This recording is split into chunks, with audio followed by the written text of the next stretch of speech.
نحمده ونستعينه ونستغفره ونؤمن به ونتوكل عليه ونعوذ بالله من شرور أنفسنا ومن سيئات أعمالنا من يهده الله فلا مضل له ومن يضلل فلا هادي له ونشهد أن لا إله إلا الله وحده لا شريك له ونشهد أن سيدنا ومولانا محمد اللهم صل على سيدنا محمد النبي الأمي وعلى آله وأصحابه أجمعين اللهم صل على محمد وعلى آل محمد كما صليت على إبراهيم وعلى آل إبراهيم إنك حميد مجيد اللهم بارك على محمد وعلى آل محمد كما باركت على إبراهيم وعلى آل إبراهيم إنك حميد مجيد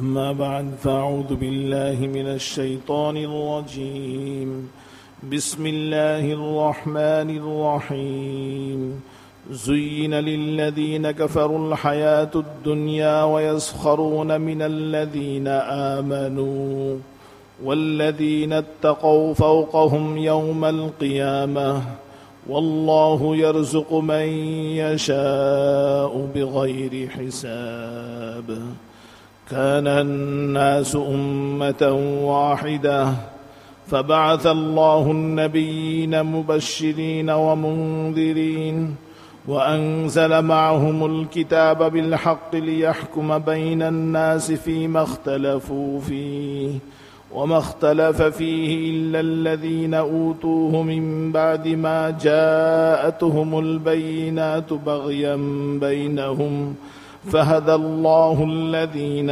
آمنوا لما اختلفوا فيه من الحق بإذنه والله يهدي من يشاء إلى صراط مستقيم صدق الله مولانا العظيم তাফসীরের মধ্যে আল্লাহ তাআলা আমাদেরকে বসার তৌফিক দান করেছেন এজন্য আমরা শুকরিয়া আদায় করি আলহামদুলিল্লাহ।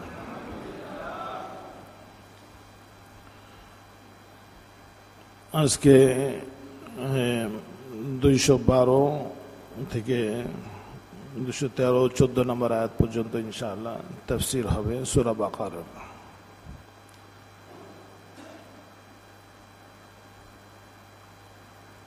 আল্লাহ তাআলা মানুষের হেদায়েতের জন্য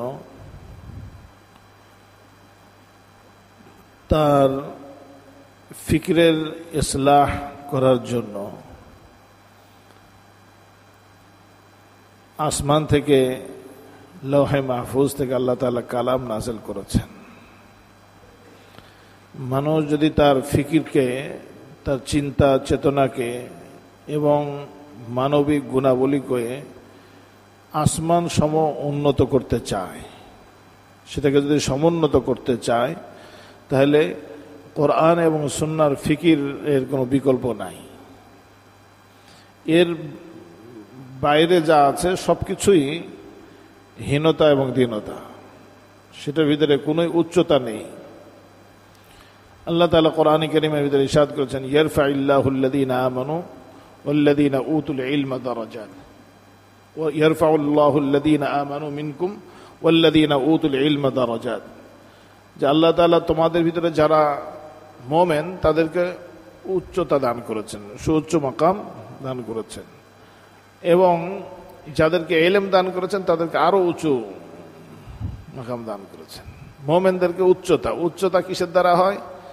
উঁচু গুণ হাসিল হলে তো উচ্চতা হয়। এই উচ্চতা হলো হেদায়েত, এই উচ্চতা হলো কোরআন এবং সুন্নাহর আদর্শ। তো এখানে এই আয়াত, এই ভূমিকাটা দিলাম হলো যে আয়াতটা এখানে বলা হয়েছে সেই আয়াতের তর্জমা গত বুধবারও আলোচনা হয়েছে। আল্লাহ তাআলা ইরশাদ করেন, যুয়িনা লিল্লাযীনা কাফারুল হায়াতুদ দুনিয়া, যারা অবিশ্বাসী তাদের কাছে দুনিয়ার জিন্দেগিকে সৌন্দর্যমণ্ডিত করা হয়েছে, তাদের কাছে দুনিয়ার জিন্দেগি সুন্দর। যুয়িনা লিল্লাযীনা কাফারুল হায়াতুদ দুনিয়া, দুনিয়ার জিন্দেগি তাদের কাছে চাকচিক্য, এটাই তাদের কাছে মুখ্য, এটাই তাদের কাছে সব। হ্যাঁ, ওয়াসখারুনা মিনাল্লাযীনা আমানু, যেহেতু তাদের কাছে দুনিয়াই সবচেয়ে বড়, দুনিয়ায় তাদের কাছে চাকচিক্য এবং চমকপ্রদ জিনিস, সুতরাং তারা ঠাট্টা করে ওই সমস্ত ব্যক্তিদেরকে যারা বিশ্বাসী। তাহলে ঠাট্টার এখানে কারণ একটা বর্ণনা করা হয়েছে, সেটা কি? দুনিয়ার প্রলোভন, দুনিয়ার চাকচিক্য, দুনিয়াকে মুখ্য ভাবা, দুনিয়াকে চাকচিক্যর বস্তু বানানো, এই জিনিসটা যাদের ভিতরে এই জিনিস প্রবেশ করে, অর্থাৎ দুনিয়ায় যাদের কাছে বড় হয়, তারা মোমেনদেরকে তুচ্ছতাচ্ছিল্য করে। আর এটা কাফেরদের বৈশিষ্ট্য। যাদের কাছে দুনিয়া মুখ্য না, অর্থাৎ ঈমানওয়ালা, তাদেরকে তারা তাচ্ছিল্য করে। আল্লাহ তাআলা বলেন, ওয়াল্লাযীনা তাকাউ ফাওকাহুম ইয়াওমাল কিয়ামাহ, মুমিনদের ভিতরে যারা মুত্তাকি, এখানে ওয়াল্লাযীনা আমানু বলেননি, ওয়াল্লাযীনা তাকাউ, তারা ঠাট্টা করে মুমিনদের বিষয়ে। আল্লাহ তাআলা বলেন, যারা, যে সমস্ত মুমিন বেঁচে থাকে গুনাহ থেকে, যে সমস্ত মুমিন আল্লাহকে ভয় করে, ওয়াল্লাযীনা তাকাউ, মুমিনদের ভিতরে যারা মুত্তাকি তারা তাদের থেকে উপরে থাকবে কিয়ামতের ময়দানে অনন্তকাল। তারা আজকে তাদেরকে নিয়ে বিদ্রুপ করছে, ঠাট্টা করতেছে, তামাশা করতেছে, কিন্তু আল্লাহ তাআলা বলেন যে যাদেরকে নিয়ে ঠাট্টা করছে এরা কিয়ামতের ময়দানে তাদের উপরে থাকবে। সুবহানাল্লাহ। কিন্তু এখানে একটা কথা এসে গেছে, সেটা ওয়াল্লাযীনা তাকাউ, ওয়াল্লাযীনা আমানু বলেননি আল্লাহ তাআলা। শুধু ঈমান, আখিরাতে তার পদমর্যাদার জন্য এবং আখিরাতের জন্য তার সম্মানের জন্য শুধু ঈমান যথেষ্ট নয়, বরং তাকওয়া, ঈমানের চাহিদার উপরে আমল করা। ঈমান যে সমস্ত জিনিসকে চায়, আপনি শুআবুল ঈমান পড়ে দেখেন, শুআবুল ঈমানের ভিতরে ঈমানের শাখাসমূহ, ঈমানের শাখাসমূহের ভিতরে কিছু আছে সেটা বিশ্বাসের সাথে সম্পর্ক, ইতিকাদ এবং বিশ্বাসের সাথে। ঈমান তো মূল হলো বিশ্বাসের অন্তর্ভুক্ত। আর এই বিশ্বাসগুলো কিছু আমলকে কি করে, তাকাজা করে। যে কোনো বিশ্বাস শুধু বিশ্বাসের জায়গায় থাকে না, বিশ্বাস কিছু কার্যতভাবে কিছু আমলকে চায়। যে কাফের, যে আল্লাহকে বিশ্বাস করে না, নাউযুবিল্লাহ তাআলা মিন যালিক, হ্যাঁ, তো সেও, তারও কিছু কার্যকলাপ আছে। এই অবিশ্বাসীদের কিছু অবিশ্বাস কিছু কার্যকলাপকে কি করে, জন্ম দেয়। তদ্রূপভাবে বিশ্বাসও কিছু কার্যকলাপকে জন্ম দেয়। আল্লাহ তাআলা বলেন যে যাদের ভিতরে দুনিয়া প্রীতি রয়েছে, দুনিয়ার চাকচিক্য যাদেরকে প্রলোভিত করেছে, তারা মুমিনদেরকে ঠাট্টা করে। অথচ মুত্তাকি কিয়ামতের ময়দানে, অনন্তকাল কিয়ামতের ময়দানে, নাকি কিয়ামতের যেখানে বিচার দিন, সেদিনই পার্থক্য হয়ে যাবে যে উন্নত কারা, উত্তম কারা। দুনিয়াতে তো উত্তম হওয়ার জায়গা নাই, কেননা দুনিয়াতে সব সমান। কেউ কারো উপরে বড়াই দেখালেও আসলে সে কি,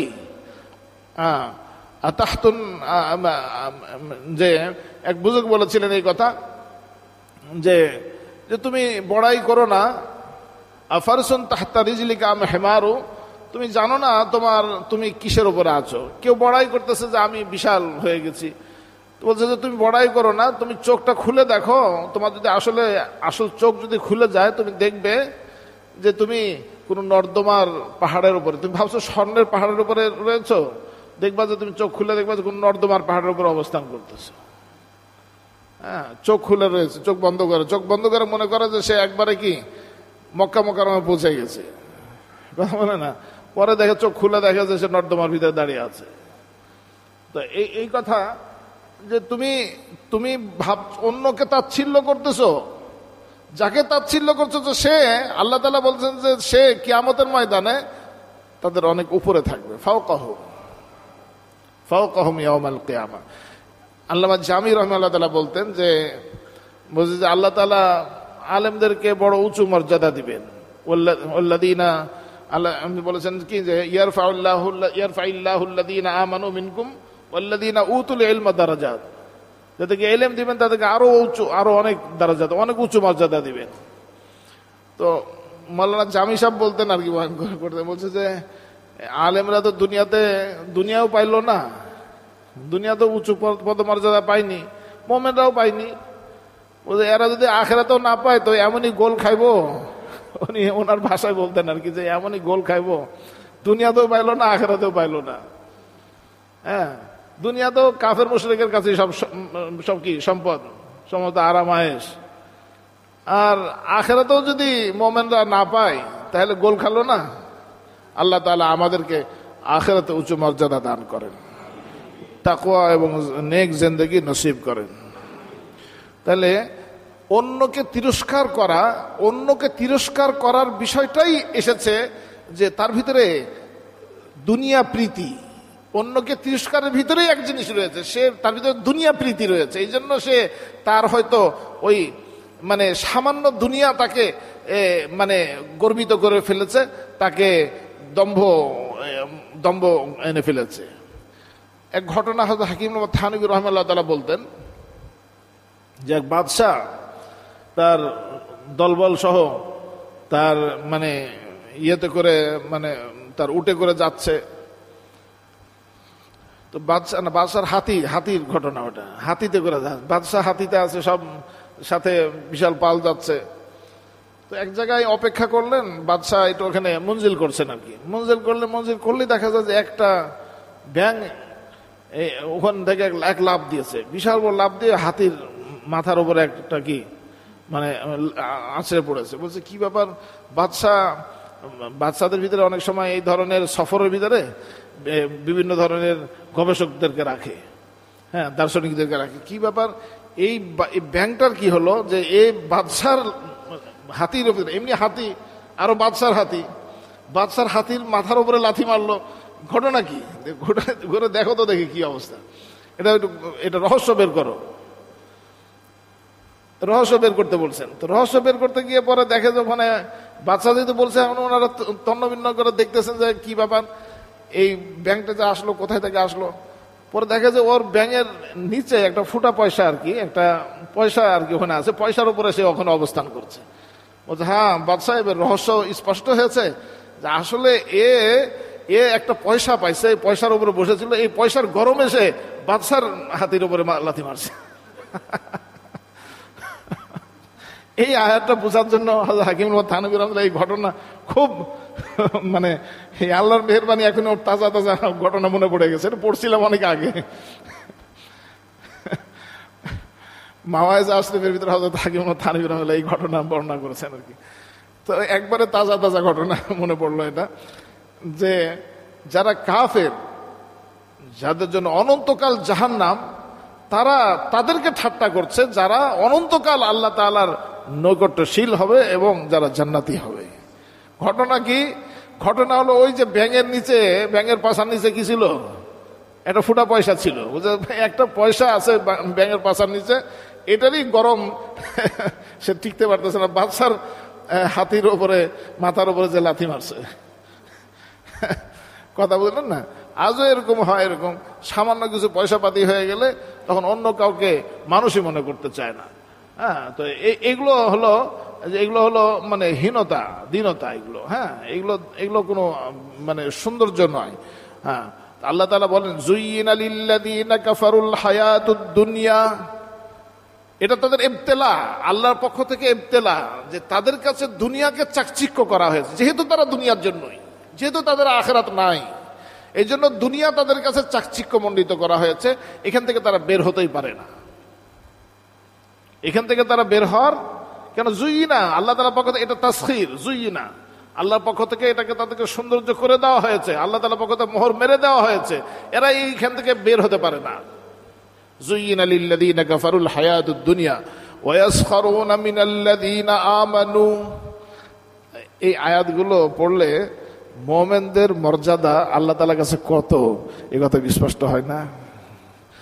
মুমিনরা আল্লাহ তাআলার কত আপন, এই কথা কি বোঝা যায় না এই সমস্ত আয়াত দ্বারা? ওরা ঠাট্টা করে মুমিনদেরকে, আল্লাহ তাআলা আয়াত নাযিল করলেন কেন? এই জন্য যে আল্লাহর আপনদেরকে, আল্লাহর প্রিয়দেরকে তারা ঠাট্টা করে।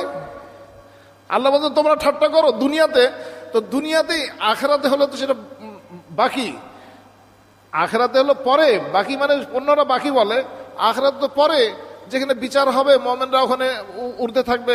দুনিয়াতে তো তারা কি হলো, ঠাটবাট করেই গেল এবং মুমিনদেরকে ঠাট্টা করেই গেল। আল্লাহ তাআলা জবাব দিয়ে দিয়েছেন না কোরআনে কারিমে? জবাব দিয়েছেন কিনা? ঠাট্টা আগে না জবাব আগে? অনেক সময় জবাব আগে, ঠাট্টা পরে। কোনো সময় ঠাট্টা আগে, জবাব পরে।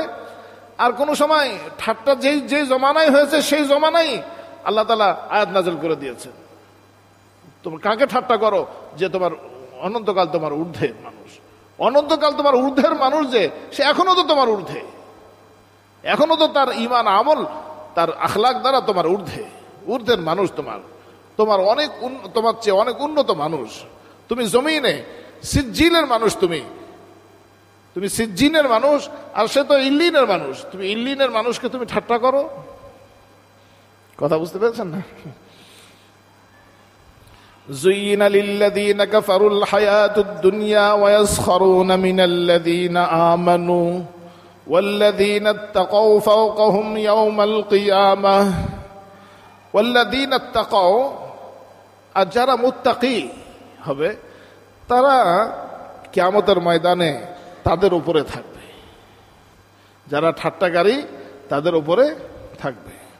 আল্লাহ তাআলা সূরা হুজরাতের ভিতরে বলেছেন, লা ইয়াসখার কওম মিন কওমিন, কোন জাতি কোন জাতিকে যেন ঠাট্টা না করে। কোন মুমিনকে, কোন কওম, কোন জাতি কোন জাতিকে ঠাট্টা না করে। হ্যাঁ, হতে পারে যে যাকে ঠাট্টা করতেছে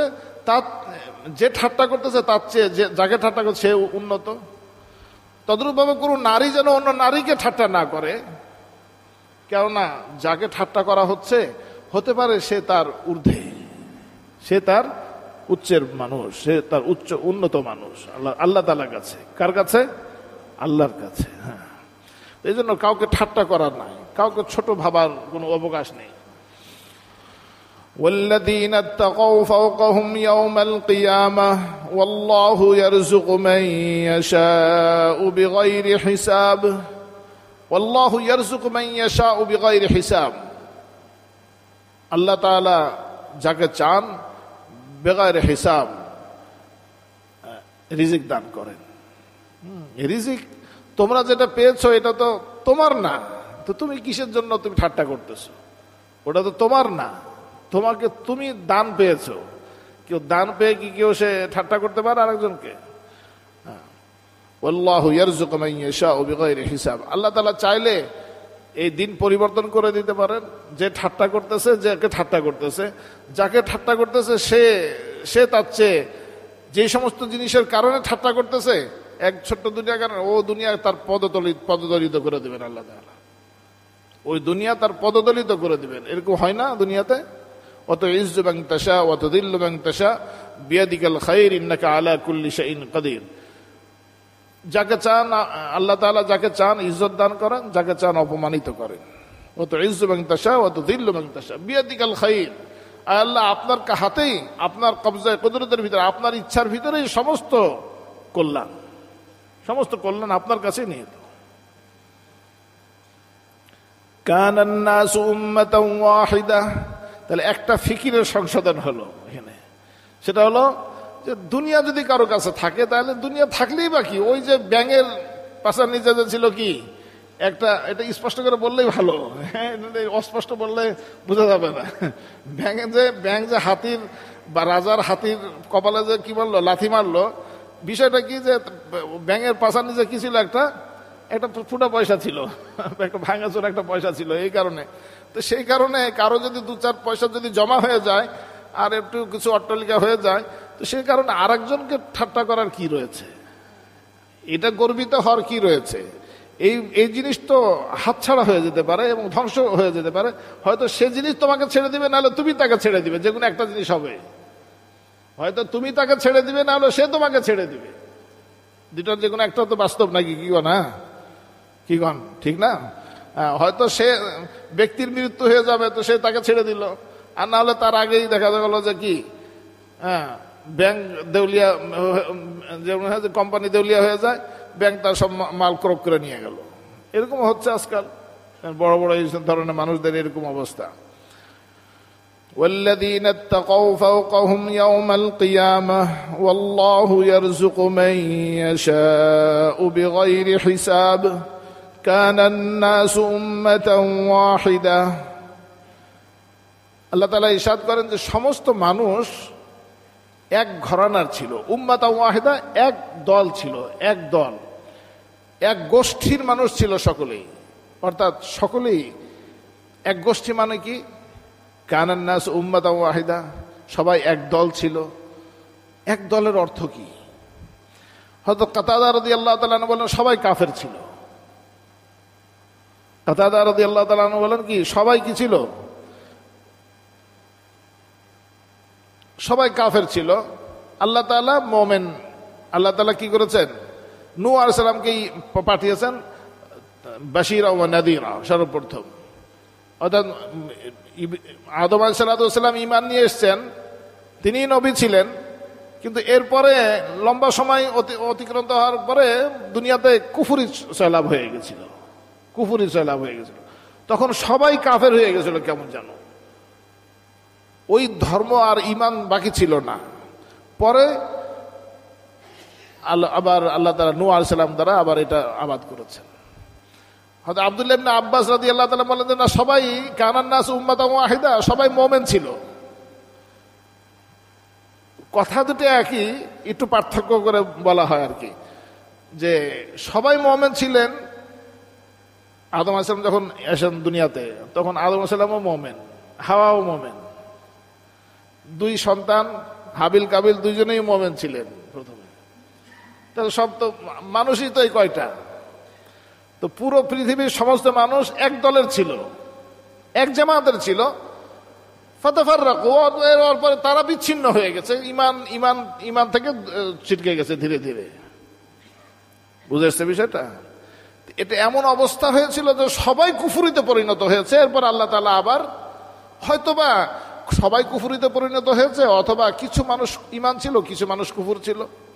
এই অবস্থার ভিতরে আল্লাহ তাআলা নূহ আলাইহিস সালামকে পাঠিয়েছেন। তাহলে নূহ আলাইহিস সালামকে পাঠানোর বিষয়টা দুজনেই একমত, দুই গ্রুপই একমত, দুইটা ব্যাখ্যার ভিতরে একমত। কেউ বলেন যে পূর্ণ কুফরির ওপর ভিত্তিতে আল্লাহ তাআলা নূহ আলাইহিস সালামকে পাঠিয়েছেন বাশীরা ওয়া নাযীরা করে। কিছু মানুষ এখান থেকে সুসংবাদ গ্রহণ করেছে এবং ভীতি গ্রহণ করেছে, কিছু মানুষ মুমিন হয়েছে, বাকিরা অধিকাংশরাই কাফের থেকে গেছে। নবীর কথা, নূহ আলাইহিস সালামের কথা মানেনি। নূহ আলাইহিস সালাম বলেছেন যে আমি রাত দিন আমি তাদেরকে এরকম মানে শত শত বছর ধরে তাদেরকে রাত দিন আমি তাদেরকে দাওয়াত দিয়েছি, কিন্তু তারা সামান্যই গ্রহণ করেছে। কথা বুঝলেন না? হ্যাঁ, আল্লাহ তাআলা কোরআনে কারিমে বলেছেন ওয়ালা তাজিদু আকসারহুম শাকিরিন, অধিকাংশকেই শুকরগুজার পাবেন না। নূহ আলাইহিস সালাম আল্লাহর কাছে মানে বিচার দিয়েছেন যে আল্লাহ রাত দিন আমি তাদেরকে কি করি, মানে দাওয়াত দিই, কিন্তু তারা তো আমার কথা শুনেনি। খুব কম সংখ্যকই তারা ঈমান এনেছে। তাহলে এখান থেকে দুটা জিনিস বোঝা গেল, নূহ আলাইহিস সালামকে আল্লাহ তাআলা পাঠিয়েছিলেন এমন সময় পুরো দুনিয়া আবার নতুন আবাদ হয়েছে। তার আগে পুরো দুনিয়া প্লাবিত হয়ে গেছিল, পুরো দুনিয়া আবার নতুন আবাদ হয়েছে। এই জন্য নতুন দুনিয়ার দুটা ইতিহাস বলা হয়। একটা ইতিহাস হলো আদম আলাইহিস সালাম থেকে নিয়ে, আর একটা হলো নূহ আলাইহিস সালাম থেকে নিয়ে। আদম আলাইহিস সালাম থেকে নিয়ে ওই সময় ওই ঈমান দ্বারাই পুরো দুনিয়া আবাদ হয়েছে। আবার দ্বিতীয়বার যখন আবাদ হয় তখনও আবার ঈমান দিয়ে আবাদ হয়েছে নূহ আলাইহিস সালাম। কথা বুঝতে পারছেন? ঈমানওয়ালাদের মানে পরাজিত হওয়ার কিছু নেই, তাদের ভীত হওয়ার কিছু নেই, এবং তারা সংখ্যা কম হওয়ার বিষয়ে মানে তাদের হীনমন্যতার কোনো কিছু নেই। কেননা প্রথম মানুষ যিনি, তিনিই মুমিন। আদম এবং হাওয়া আলাইহিস সালাম ওনারাই কি ছিলেন? মুমিন ছিলেন। এবং পৃথিবীতে যত নবী সব মুমিন ছিলেন, সব মুওয়াহিদ ছিলেন, সব বিশ্বাসী ছিলেন।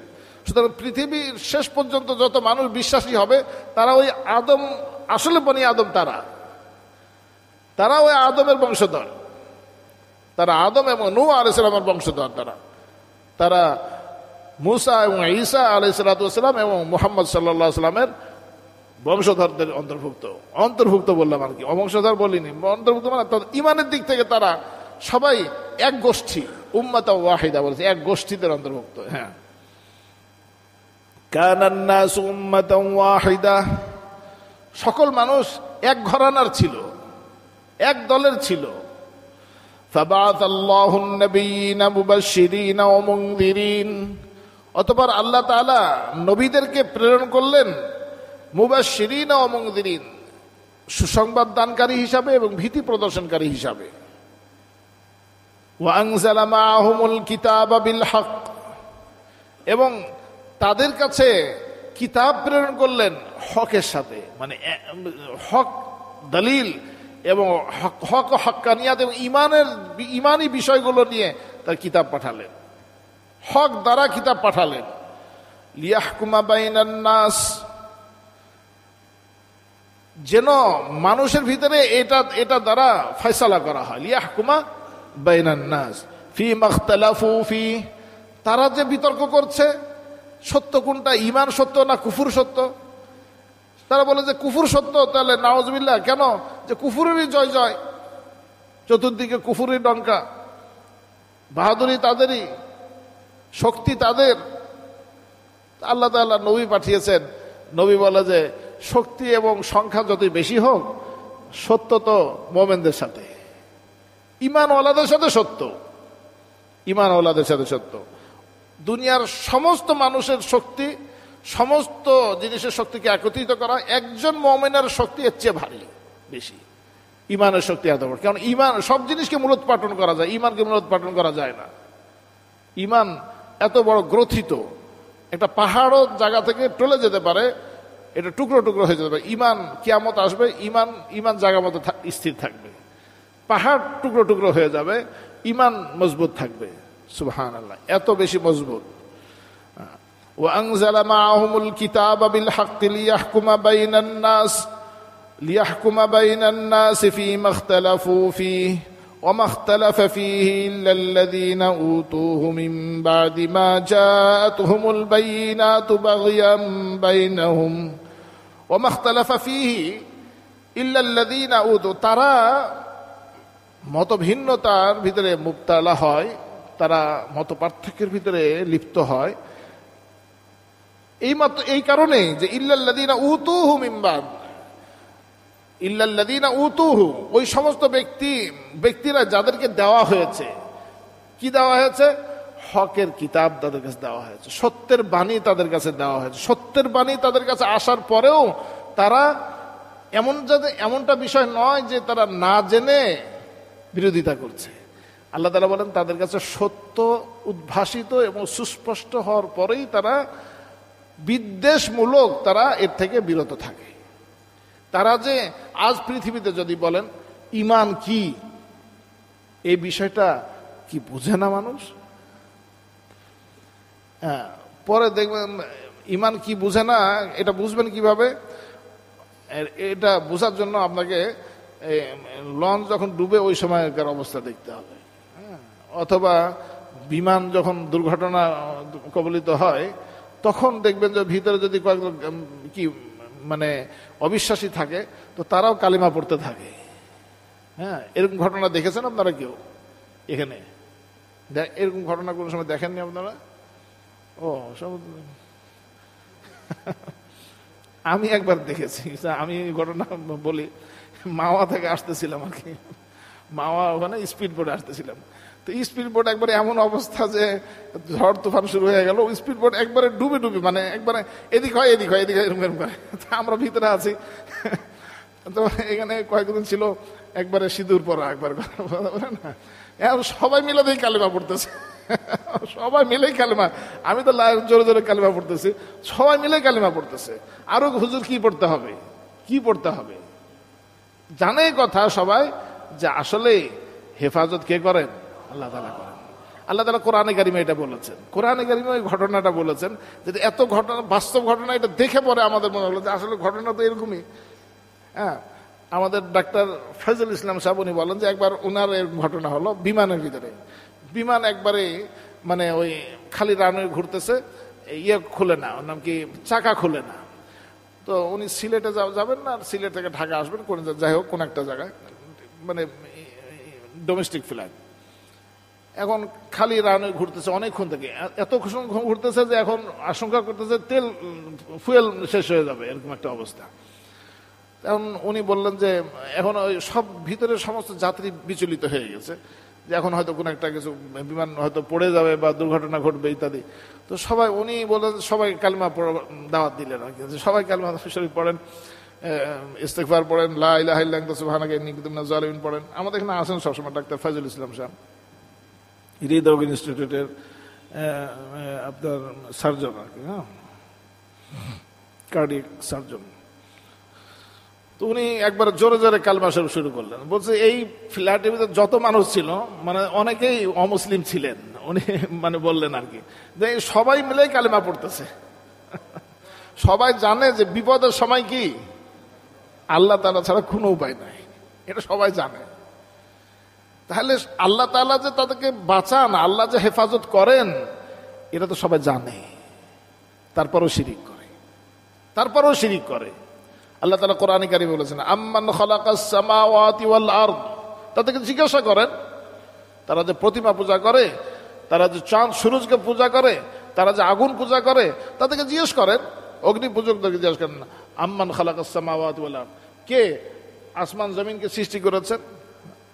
মান খালাকাস সামাওয়াতি ওয়াল আরদ, যে আসমান জমিনকে কে সৃষ্টি করেছেন? তো আল্লাহ তাআলা বলেন যে এই কথার জবাব যদি তারা দেয়, তাহলে দেখবেন যে অতি সত্য তারা বলবে লা ইয়াকুলুনাল্লাহ, তারা বলবে যে আল্লাহ তাআলা। হ্যাঁ, আয়াতটা কি, কুল মার রব্বুস সামাওয়াতি ওয়াল আরদ, হে রাসূল আপনি তাদেরকে বলেন মার রব্বুস সামাওয়াতি ওয়াল আরদ, আসমান জমিনের মালিক কে? তো ওই কাফেররাই বলবে যে আল্লাহ।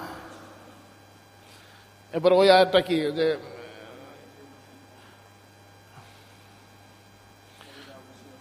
হ্যাঁ, ওয়াইদা গাশিয়াহুম মাউজুন, হ্যাঁ, আল্লাহ তাআলা বলেন ওয়াইদা গাশিয়াহুম মাউজুন, যখন ওই সমুদ্রের মাঝ সমুদ্রের ভিতরে চতুর্দিক থেকে মানে ঝড় তুফানের কারণে মানে বড় বড় ঢেউ যখন তাদেরকে ঢেকে ফেলে, একবারে ঘিরে ফেলে, ওয়াইদা গাশিয়াহুম মাউজুন কাজজুলাল, মানে একবার অন্ধকার মতো, চতুর্দিক অন্ধকার, রাত্রিতে কিছু দেখা যায় না, ঢেউ এরকম বড় বড় যে আর কিছু দেখা যায় না আশপাশে।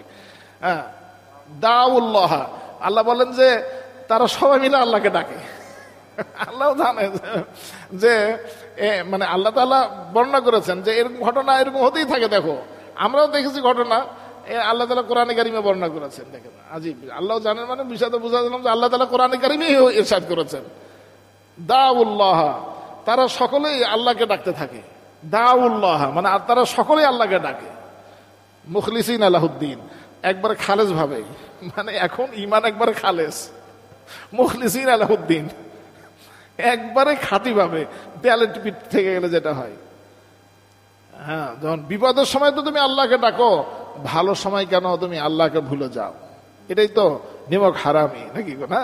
এটাই তোমার নিমক হারামি হলো যে তুমি ভালো সময় তুমি আল্লাহকে স্মরণ করছো না, খারাপ সময় তো তুমি জানো যে তিনি তোমাকে কি করেন, নাজাত দেন। দাউল্লাহ মুখলিসিনা লাহুদ্দিন ফালাম্মা নাজ্জাহুম ইলাল বাররি, আল্লাহ তাআলা বলেন যখন আমি তাদের এই দোয়া কবুল, কেন মানে কোন কাফের একবারে কাটা কাফের আর কি, সেও যদি একবারে ইখলাসের সাথে আল্লাহকে ডাকে, আল্লাহ তাআলা জবাব দেন। আল্লাহ তাআলা বলেন ফালাম্মা নাজ্জাহু, এখানে দোয়া কবুলের জন্য মুমিন হওয়া, এইরকম ক্ষেত্রে মুমিন হওয়া শর্ত না। কাফেরও যদি একবারে নিরুপায় হয়ে যখন আল্লাহকে ডাকে, আল্লাহ তাআলা বলেন আল্লাহ আসলে তো আল্লাহ তাআলার অস্তিত্ব, ও আল্লাহ তাআলার অস্তিত্ব তো আল্লাহ তাআলারই। তিনি যে সত্য, তিনি যে হক, তার দলিল হলো এটা যে এরকম যারা অবিশ্বাসী তারা যখন বিপদে পড়ে, তো বিপদে পড়েও যদি তারা না পায়, তাহলে তারা চিন্তা করলো যে কি ব্যাপার আছে কিনা। এমনি ভালো সময় তো ডাকাই না, এক সময় ডাকলো সে বিপদে পড়ে, ওই সময় যদি না পাইতো তাহলে সে চিন্তা করতো। তাহলে আল্লাহ তাআলা এই জন্য তখনও আল্লাহ তাআলা তাদের ডাকে সাড়া দেন। ফালাম্মা নাজ্জাহুম ইলাল বাররি ইযা হুম ইউশরিকুন। ঠিক আছে, ফালাম্মা নাজ্জাহুম ইলাল বাররি। আমি হাফেজ না, বুঝলেন না, মানে আয়াত দুই একটা কোথায় থাকবে তাতে স্মরণ টান হয়। আর ইদানিং একটু কি হয়েছে যে মানে ঝামেলা হয়েছে, আয়াত যেগুলো আসার ঠিকঠাক মতন কেন জানি হঠাৎ করে আসে টাসে কম, এখন হঠাৎ করে ঝামেলা হয়ে যাচ্ছে আর কি। দোয়া করেন যেন আল্লাহ তাআলা এই দৌলত থেকে মাহরুম না করে আর কি। আল্লাহ তাআলা যখন যে আয়াত মনে পড়ে দরকার সেটা যেন চলে আসে। আল্লাহ তাআলা কবুল ফরমান। অনেকে হাফেজরাও বলতে পারে না, নুরুল্লাহ থাকলে এবার এটা বলে আর কি, মাশাআল্লাহ, যে মানে কোন আয়াত চাচ্ছি এটা আবার এটা বলাও মুশকিল। এটা সব হাফেজ পারবে না। রমজানে হাফেজ হলে পারবে না, রমজানে আর তারাবি হাফেজ হলে পারবে না। এটা ভালো হাফেজ হওয়া জরুরি। আমাদের সাথে এক বড় আলেম একসাথে এখন তো বড় আলেম, আমাদের ক্লাসমেট ছিলেন। তো হুজুরা কোনো আয়াত যদি বলতেন বাংলা, একবারে ঠিক বাংলা, মানে কোনো আয়াতের কাছাকাছিও হুজুরের ইয়াদ নাই, কিন্তু পড়ানোর সময় ওই আয়াত খোঁজ করতেছেন হুজুর। আর দেখছো যে সে বলতেছে ওই আয়াত, মৌলানা আব্দুল হাফিজ সাহেব। আবার আয়াত কোনোটা মানে ওয়ালাদ-দাল্লিন থেকে আপনি নিচ থেকে তো পড়তে পারবেন, ওপরের দিকে পারবেন না। ওয়ালাদ-দাল্লিন থেকে কি ওপরের দিকে পড়তে পারবেন? আলহামদুলিল্লাহ রাব্বিল আলামিন, এরকম পড়া নিষেধ। কিন্তু উনি মানে কোরআনে কারিমের যে কোনো জায়গা থেকে পিছনে দিকে পড়তে পারতো। অথচ আমরা কোনোদিন তাকে কোরআন শরীফ পড়তে দেখিনি। এত মেধাবী ছিলেন, সুবহানাল্লাহ, খুব মেধাবী ছিলেন। এখন বড় আলেম, মাদ্রাসা বড় শেখুল হাদিস। ওনার বাবা বড় শেখুল হাদিস ছিলেন, বড় কাটার শেখুল হাদিস ছিলেন। আল্লাহ তাআলার কাছে কাফেরদের দোয়াও কবুল হয়ে যায়। দোয়া কবুল মানে এর জন্য যে তিনি সত্য, সে জাত। মানে এটার এক ঘটনা হযরত শেখুল হাদিস আল্লামা জাকির রাহিমাহুল্লাহ তাআলা বর্ণনা করেছেন যে এক ব্যক্তি মানে মুশরিক, সে 1000 বছর সানাম সানাম সানাম সানাম ডাকছে না, নাউযুবিল্লাহ মিন যালিক, হ্যাঁ, যে মূর্তিকে ডাকছে, মূর্তির এক নাম হলো সানাম। তো এটা ডাকতে থাকছে। তো হঠাৎ করে মানে অনেক বছর পরে তার মুখ থেকে মুখ ফসকে সানাম শব্দ, মুখ ফসকে সমাদ বের হয়ে গেছে। হ্যাঁ, সমাদ, আল্লাহু সমাদ। সনাম হলো মূর্তির নাম, সমাদ হলো আল্লাহ তাআলার নাম। আর মানে জনাব একবার সমাদ বের হওয়ার সাথে সাথেই আসমান থেকে গায়েব আওয়াজ আসছে, লাব্বাইক আবদি, বলো বান্দা কি বলতে চাও। এখনো ওর চোখ খুলে গেছে, কিরে আমি এত বছর ধরে ডাকলাম, কেউ কোনো জবাব টব নাই, এত বছর ধরে ডাকলাম কোনো জবাব নাই, আজকে কোথায় থেকে জবাব আসলো? তো বোঝা গেল সব সনাম এটা মিথ্যা, সমাদ এটাই সত্য, সমাদ এটাই সত্য, সমাধি সত্য, সনাম মিথ্যা। আল্লাহ তাআলা বলেছেন যে ওদেরকে ডাকে, কিন্তু ওদের ডাকের কোনো জবাব দিতে পারে না। না, আরেকটা আয়াত আছে যে তারা ডাকে কিন্তু তারা ডাকের কোনো জবাব দেয় না, ডাক শুনে না। আরেকটা আয়াত আছে কি, যে তাদেরকে ডাকা হয় কিন্তু তারা বধির, তারা শোনে না। হ্যাঁ, তাদের একটা আয়াত আছে আর কি। হ্যাঁ, যে অন্য আয়াত, হ্যাঁ, ইন তাদউহুম লা ইয়াসমাউ দুআআকুম, আল্লাহ তাআলা বলেন যে তাদেরকে যদি তুমি ডাকো, লা ইয়াসমাউ দুআআকুম, তোমাদের ডাক সে শুনতে পায় না, কখনোই সে শুনতে পাবে না। তুমি যদি ডাকো তাকে, তুমি যদি 1,00,000 বছর ধরে ডাকো, তাহলে তোমার ডাক তারা শুনবেই না। ব্যাস, এটা হলো। তো ওরা শুনে না, আল্লাহ শুনেন। তাহলে আল্লাহ যে শুনেন, তাই এটা প্রমাণ তো হলো এটা যে সমাদ তিনি লাব্বাইক আবদি বললেন। সুবহানাল্লাহ, সুবহানাল্লাহ।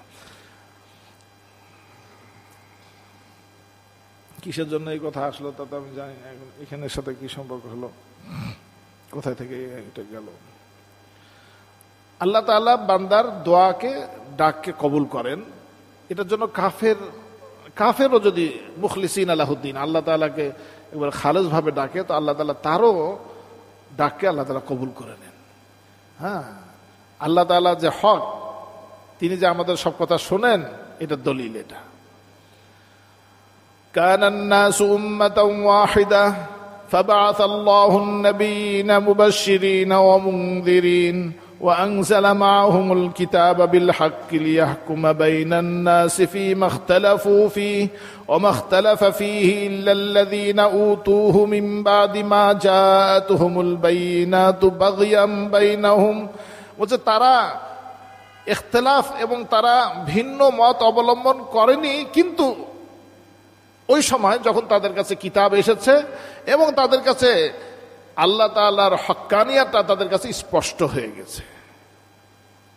এখান থেকে বলেছিলাম আর কি, যে তারাও জানে যে আল্লাহ তাআলা সত্য, না হলে তারা ওয়াইদা গাশিয়াহুম মাউজুন কাযুলালি, যখন অন্ধকার মতো চতুর্দিক থেকে তাকে মানে বড় বড় ঢেউগুলো তাকে গ্রাস করতে থাকে, তখন কেন সে আল্লাহকে ডাকে?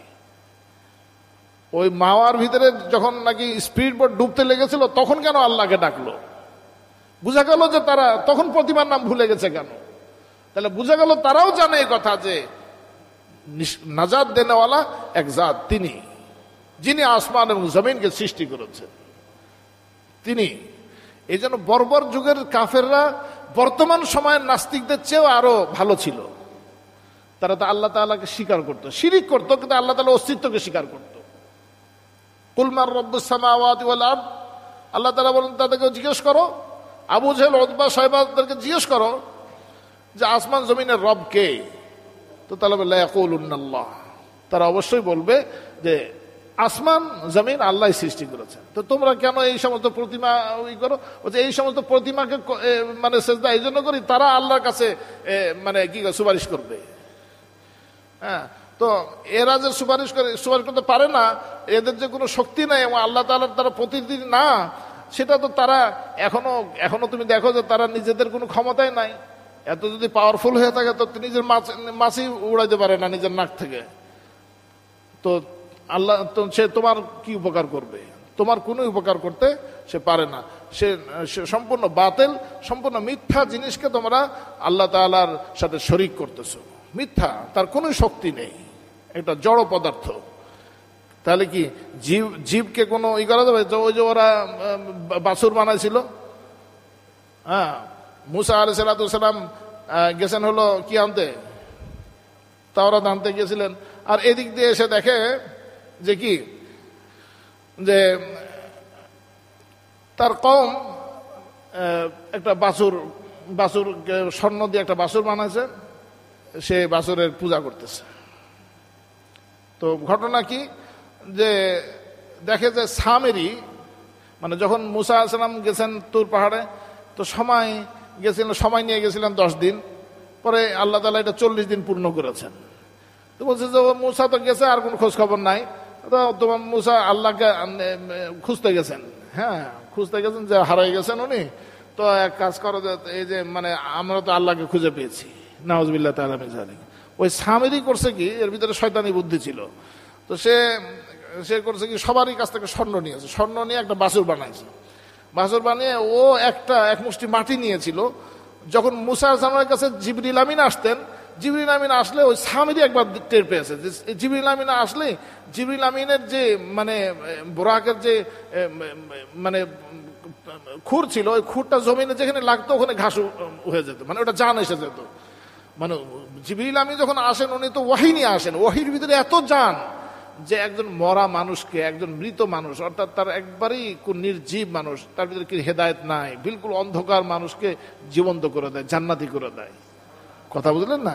তো এটা তো ওয়াহির বরকত। তো ওয়াহি যিনি ধারণ করতেন, যিনি ওয়াহিকে নিয়ে আসতেন, ধারক ছিলেন, তার যে বোরাক, সেই বোরাকের পায়ের খুরের আঘাতও এমন জীবন্ত ছিল যে ওখানে ঘাস উগিয়ে যেত। কথা বুঝলেন না? ঘাস উঠে যেত। তো ওখান থেকে সামেরি এক মানে মাটি নিয়েছে, নিয়ে ওই যে স্বর্ণ দিয়ে বাছুর বানাইছে, বাছুর বানানো ওর ভিতরে এটা দিয়ে বাছুর, ওই মাটি দিলেই হাম্বা করতে শুরু করছে। বলছে এই যে দেখো তোমাদের আল্লাহ, নাউজুবিল্লাহ তাআলা মিন যালিক, আর তোমাদের আল্লাহ তো এই যে বাছুরের ভিতরে এসে গেছে। ওই তখন থেকে বাছুর এবং গরু পূজা শুরু হয়েছে আর কি, তখন থেকে। হ্যাঁ, ওই মূল ঘটনা ওখান থেকে। তো আল্লাহ তাআলা তারা সবকিছু জানে, হক কে এই কথা জানে, জানা সত্ত্বেও তারা তার বিরোধিতা করে বাগিয়াম বাইনাহুম, বাগিয়াম বাইনাহুম, বিদ্বেষ বশত। এই আবু জেহেল উতবা সাহেব আবু জেহেলকে বলেছিল, আবু জেহেল উতবা সাহেবকে বলা হয়েছিল এই কথা যে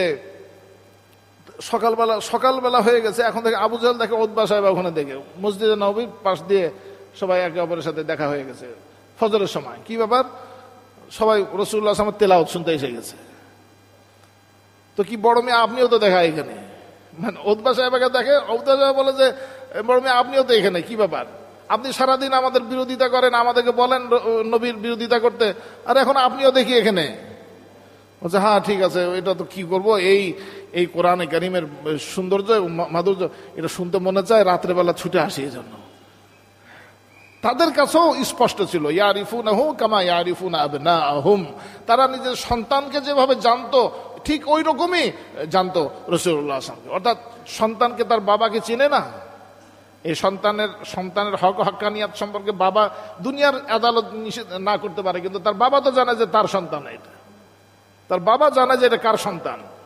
ইয়ারিফুনাহু কামা ইয়ারিফুনা আবনাআহুম, তার সন্তান ব্যক্তি তার সন্তানকে যেভাবে জানে, মা তার ছেলেকে যেভাবে জানে, বাবা তার সন্তানকে যেভাবে জানে, এতটা গভীরভাবে, এতটা সুস্পষ্টভাবে তারাও রসুলকে জানতেন।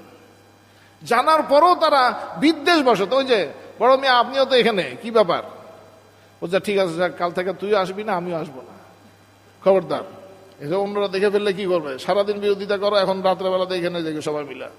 হ্যাঁ ঠিক আছে, আর কাল থেকে। পরে আমাদের বলেছে ঠিক আছে, আজকে তো নিষেধ করছি, ওরা আসবে না। আবু জেহেল লেগেছে আর কি, সে দেখা যায় আবার ওই দিনও যে আবার সবাই হাজির। কি ব্যাপার? বলছে না গতকাল কেন বলছো?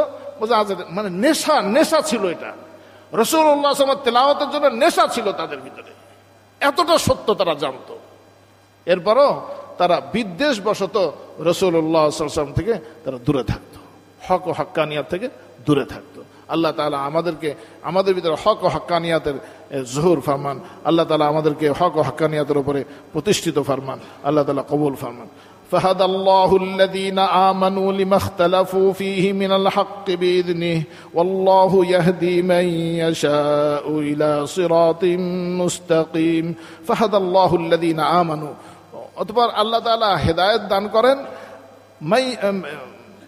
আল্লাযীনা আমানু, যারা বিশ্বাসী তাদেরকে, যারা বিশ্বাসী তাদের হেদায়েতকে আল্লাহ তাআলা আরো বৃদ্ধি করে দেন, তাদেরকে হেদায়েত দান করেন। যারা বিশ্বাসী, যারা নত, যারা অবনত, যারা মানতে চায়, তাদেরকে আল্লাহ তাআলা হেদায়েত দান করেন। ফাহাদাল্লাহুল্লাযীনা আমানু লিমাখতালাফু ফীহি মিনাল হাক্কি বিইযনিহি, তারা যে হকের ব্যাপারে বিরোধিতা করে, তারা যে হকের ব্যাপারে মতানক্য করে, সেই ব্যাপারে আল্লাহ তাআলা মুমিনদেরকে সঠিক বুঝ দান করেন। বিইযনিহি, আল্লাহ তাআলা নিজ হুকুমে, নিজ মেহেরবানিতে, নিজ দয়ায় আল্লাহ তাআলা তাদেরকে হেদায়েত দান করেন, তাদেরকে বুঝ দান করেন। এই জন্য দেখবেন মানে পৃথিবীর শেষ পর্যন্ত যারা মুমিন হন তাদেরকে আল্লাহ তাআলা হকের বুঝ দিয়েই দেন। এই আয়াত তার দলিল। হ্যাঁ, সব কিছু তো নবী নাই, কিন্তু দেখবেন যে সমস্ত বিষয় ব্যাপারে তোমার দ্বন্দ্ব হবে, যে সমস্ত বিষয় ব্যাপারে তোমাদের অস্পষ্টতা থাকবে, তোমরা হক্কানি আলেমদের কাছে যাও। তারা কোরআন সুন্নাহর আলোকে তোমাদেরকে রাস্তা বলে দিবে, তোমাদের ভিতরকার বিভেদ তখন দূর হয়ে যাবে, হকের সাথে তোমরা থাকতে পারবে। হক আল্লাহ তাআলা তাদের কাছে সুস্পষ্ট করে দিবেন, আল্লাহ তাআলা নিজ করমে, নিজ মেহেরবানিতে। ওয়াল্লাহু ইয়াহদি মান ইয়াশাউ ইলা সিরাতিম মুস্তাকিম, আল্লাহ তাআলা হেদায়েত দান করেন যাকে চান সঠিক পথের উপরে, সঠিক পথের বুঝ দান করেন যাকে চান। তাহলে এই আয়াত থেকে একটা কথা স্পষ্ট হয়ে গেল যে হেদায়েত থেকে দূরে থাকাটা এর জন্য নয় যে তার কাছে অস্পষ্ট, বরং তার কাছে আরো বেশি সুস্পষ্ট। এরপরও সে হেদায়েত থেকে বিরোধিতা করে, ফলেই তার জন্য গোমরাহি তখন সিলমোহর মেরে যায়। এই জন্য সুস্পষ্ট হওয়ার পরও হেদায়েত থেকে দূরে থাকা নয়। আল্লাহ তাআলা আমাদেরকে হেফাজত ফরমান। হ্যাঁ, বুঝ আছে, সব আছে, তারপরও হেদায়েতের দিকে না আসা, তারপরও সঠিক পথে না আসা, এটা অনেক ভয়াবহ বিষয়। এই কারণেই কাফেররা আরো দলাল, আরো গোমরাহির ভিতরে নিমজ্জিত হয়ে গেছে। আল্লাহ তাআলা আমাদেরকে হেফাজত ফরমান। হক যতক্ষণ পর্যন্ত যখন সুস্পষ্ট হয়ে যায়, আসল দাম্ভিকতা কি? বাতারুল হক, হককে প্রত্যাখ্যান করা। হক সুস্পষ্ট হয়ে যায়, যতই বড় ইলম থাকুক, যতই বড় কিছু, যদি হক তার সামনে সুস্পষ্ট হয়ে যায়, কোনো সাধারণ মানুষ আগে বলে যে না আপনার এই জিনিস তো ভুল হচ্ছে, আর তার নিজের ইলমের আলোকে হোক অথবা ওলামায়ে কেরামের ইলমের আলোকে হোক যে না এটা ভুল, তার কাছে প্রমাণিত হয়ে গেছে, সাথে সাথেই ওখানে অবরত হয়ে যাওয়া উচিত। সাথে সাথেই এটা হলো তার ইমানদারের লক্ষণ, এটা হেদায়েত পাওয়ার লক্ষণ, এটা হলো বিনয়ী হওয়ার লক্ষণ। এটা সে যে হক, সে যে আহলে হক, তার দলিল। সে আহলে হক তার দলিল। আর বাতিলদের দলিল কি? যে সে হককে প্রত্যাখ্যান করে দিবে। তার বড় দলিল হলো কাফের, যে তাদের কাছে হক আল্লাহ তাআলা সুস্পষ্ট করে দিয়েছেন, এরপরে তারা হককে প্রত্যাখ্যান করেছে। তাহলে হককে প্রত্যাখ্যান করা এটা কাফেরদের চরিত্র, কথা বুঝতে পেরেছেন? এটা বাতিলদের চরিত্র, হক প্রত্যাখ্যান করা। এই জন্য কোনো মাসলা, ছোট থেকে ছোট কোনো জিনিস কেউ যদি বলে যে এটা ভুল হচ্ছে, তাহলে সেটা মাসলা তাহকিক করবে। যদি এখন ভুল হচ্ছে তাহলে সে ফিরে আসবে, সে প্রয়োজনে সে এলান করে দিবে এটা ভুল ছিল, আমি এই জিনিস ভুল করেছি, এই জিনিস ভুল ছিল, আমি এখন হকের উপরে এসেছি, স্পষ্ট করে দেবে। কথা বুঝতে পেরেছেন? এটা হলো হক ও হক্কানিয়াতের দলিল, আহলে হক হওয়ার দলিল এবং সিরাতে মুস্তাকিমের উপর প্রতিষ্ঠিত হওয়ার দলিল। এটা যে তার কাছে সে হকের সামনে বিনয়ী। কিসের সামনে বিনয়ী? হকের সামনে বিনয়ী, হকের সামনে একবারে আপদ মস্তক সারেন্ডার করেছে সে। ইমান তো এটাকেই বলে। ইমান কিসের? আল্লাহ তাআলা দ্বীনের সামনে সে একবারে কি, ইসলাম তো এটাকে বলে। ইসলাম গারদান নেহাদান বাদাত, আল্লাহর সামনে, আল্লাহ রসুলের সামনে একবারই অবরত হয়ে যাওয়া, আল্লাহর দ্বীনের সামনে একবারই নিজেকে মিটিয়ে দেওয়া, বাস। এখানে কোনো যুক্তি নাই, এখানে কোনো যুক্তি নাই, একবারই মিটে যাওয়া এটার সামনে। কোনো সময় যদি এমন হলো যে কেউ বললো যে না, কোনো আলেম বলল যে আপনার এই জিনিস ঠিক না, এটা সংশোধন করেন, সে আর একটা জবাব দেয়, হ্যাঁ আমি অমুক অমুক দলিল দেখছি। আলেমের সামনে আবার তোমার এই কথা কি? হ্যাঁ ঠিক আছে, প্রয়োজনে আর একজন আলেমকে জিজ্ঞেস করেন, আরো হাক্কানি আলেমদেরকে জিজ্ঞেস করেন, 10 জনকে জিজ্ঞেস করেন, সবাই তো একই কথা বলে। তো বলে ঠিক আছে, এখন আমার যাই যাক সব আমি আলেম যারা বলেন যে কোরআন সুন্নাহর আলোকে যে কথা এসেছে সেটার সামনে আমি নতশির, সেটার সামনে আমি আমার সবকিছুকে আমি একবার সমর্পণ করে দিলাম, তবেই সেই মুসলমান। এটা হেদায়েতের অনেক বড় উসুল। এই জিনিসটা গেল অনেক বড় উসুল। এটা এই সমস্ত কাফেরদের কাছে আল্লাহ তাআলার হক্কানিয়াত, ওয়াহদানিয়াতের বিষয়টা সুস্পষ্ট, এরপরও তারা এখান থেকে জেনে শুনে এটা থেকে কি তারা অস্বীকার করেছে, জেনে শুনে। এই জন্যই তাদের আযাব বেশি হবে। জেনে শুনে তারা সবকিছু বুঝে শুনে তারা, এমন না যে মক্কার কাফেররা আল্লাহ রসুলকে বুঝতো না, এই কথা নয়। একবার তো এরকম ঘটনা ঘটেছে। কোন সাহাবী যেন আবু জেহেলকে জিজ্ঞাসা করছে, কোন সাহাবী মনে আছে? কোন সাহাবী আবু জেহেলকে জিজ্ঞাসা করেছিল যে আচ্ছা বলেন তো এই কথা ঠিক কিনা যে রাসূলুল্লাহ সাল্লাল্লাহু আলাইহি ওয়াসাল্লাম সত্য কিনা? কোন সাহাবী জিজ্ঞাসা করেছিল? আচ্ছা যাক, একজন সাহাবী আবু জেহেল উতবা সাহেব এদেরকে জিজ্ঞাসা করে, আচ্ছা একটা কথা আপনাকে বলি, একবার একাকী পেয়ে পরে জিজ্ঞাসা করছিলেন যে আচ্ছা একটা কথা জিজ্ঞাসা করি আপনাকে, এই যে আমরা সবসময় তার বিরোধিতা করি, ওই ঘটনাতে ওই যে একসাথে যে ধরা খেয়ে গেল, যে একসাথে যে মানে একে অপরকে দেখে যে উতবা সাহেব সবাই মিলে কোরআন শরীফ শুনে, আচ্ছা এক কথা জিজ্ঞাসা করি, সেটা হলো যে আসলে মুহাম্মদ সত্য কিনা? বলে বলো কি, এটা কোনো প্রশ্ন করার প্রয়োজন আছে নাকি? তার চেয়ে সত্য কেউ আছে? তিনি তো আমিন, তিনি আগেও আমিন ছিলেন, এখনো আমিন। তাহলে কেন আমরা বিরোধিতা করি? এটা তো বাগিয়াম বাইনাহুম, তার সাথে বিদ্বেষ যদি না পোষণ করো তাহলে তোমাদের গদি থাকবে না, তোমাদের সম্মান ভুলণ্ঠিত হয়ে যাবে, তার সামনে গোলামবান্দির মধ্যে বসে থাকতে হবে। এই বিষয়টা নাউজুবিল্লাহ তাআলা মিন যালিক। হযরত সিদ্দিক আকবর রাদিয়াল্লাহু তাআলার সম্মান কি ভুলণ্ঠিত হয়েছিল না সমুন্নত হয়েছে? হ্যাঁ, এই জন্য রাসূলুল্লাহ সাল্লাল্লাহু আলাইহি ওয়াসাল্লাম তারা জানতো যে রাসূলুল্লাহ সাল্লাল্লাহু আলাইহি ওয়াসাল্লাম কে, তিনি সত্য, এটা জানতো তাদের কাছে, একবার শতভাগ তাদের কাছে জানা ছিল, না জানার বশত না। হ্যাঁ, না জানার অবস্থায় বিরোধিতা যারা করেছেন তার ভিতরে ওমর রাদিয়াল্লাহু তাআলা না জানতো, তার কাছে হক স্পষ্ট ছিল না, ওই সময় বিরোধিতা করেছেন। যখন হক স্পষ্ট হয়েছেন তখন তো ওমর গর্জে উঠেছেন, বলে কি আমি এখনই ঈমান গ্রহণ করব। তখন তিনি দারে আরকামে গেছেন ঈমান গ্রহণ করেন, সে লম্বা ঘটনা। এখন আর এগুলো ভিতরে না যায়। তাহলে এখান থেকে একটা উসুল সারা জীবন মনে রাখতে হবে, সেটা হলো যে কোনো সাধারণ কোনো মানুষও যদি বলে যে আপনার এই জিনিসটা ঠিক না, সে বড় আলেম হতে পারে, একবার জগৎ বিখ্যাত আলেম, আপনার এই জিনিসটা কোরআন সুন্নাহ বিরোধী, তাহলে তাকে উচিত যে অন্য আলেমদের কাছে জিজ্ঞেস করে আসলে এই জিনিসটা বিরোধী কিনা, আসলে বাবা তার নিজের এলমের আলোকে সে নিজেকে যাচাই করবে, অন্য 10 জন আলেমের কাছে যাচাই করবে যে আসলে যে জিনিসটা, এই যাচাই করাটাই হলো হকের সামনে নিজেকে কি করা, পেশ করা। হকের সামনে নিজেকে পেশ করবে। একটা স্বর্ণ খাঁটি কিনা, স্বর্ণ তো সবগুলোই স্বর্ণের কালারই, খাঁটি কিনা বুঝবে কি, আগুনের সামনে নিলে বোঝা যাবে যে খাঁটি কিনা তুমি। ব্যাস, সে তার এই আমলকে ওলামায়ে কেরামের সামনে, কোরআন সুন্নাহর সামনে সেটা পেশ করবে। কোরআন সুন্নাহর সামনে যখন ওলামায়ে কেরাম কোরআন সুন্নাহকে সামনে রেখে ফয়সালা দিবেন, ওই ফয়সালার সামনে সে একবারে ছোট শিশু বাচ্চার মতো একবার সবকিছুকে মেনে নিবে। এটার নাম হলো হক। এই এতটুকু জিনিস যদি মানুষের ভিতরে থাকতো, তাহলে দুনিয়ার ভিতরে অনেক ইখতিলাফ থাকতো না। ইখতিলাফের কারণ তো এটা, হ্যাঁ, যে হক এবং বাতিলের ইখতিলাফ মানে কি, হক এবং বাতিলের ইখতিলাফ, এর মূল কারণ হলো এটা যে বাতারুল হক এবং এটা হলো হককে প্রত্যাখ্যান করা, হক সুস্পষ্ট হওয়ার পরও প্রত্যাখ্যান করা। এটা আসলে দাম্ভিকতা, এটা আসলে আল বাগী মিনহুম। আল্লাহ তাআলা আমাদেরকে হকের সামনে অবনত হওয়ার তৌফিক দান করেন, হকের সামনে ঝুঁকবার তৌফিক দান করেন। আল্লাহ তাআলা আমাদেরকে কবুল করেন।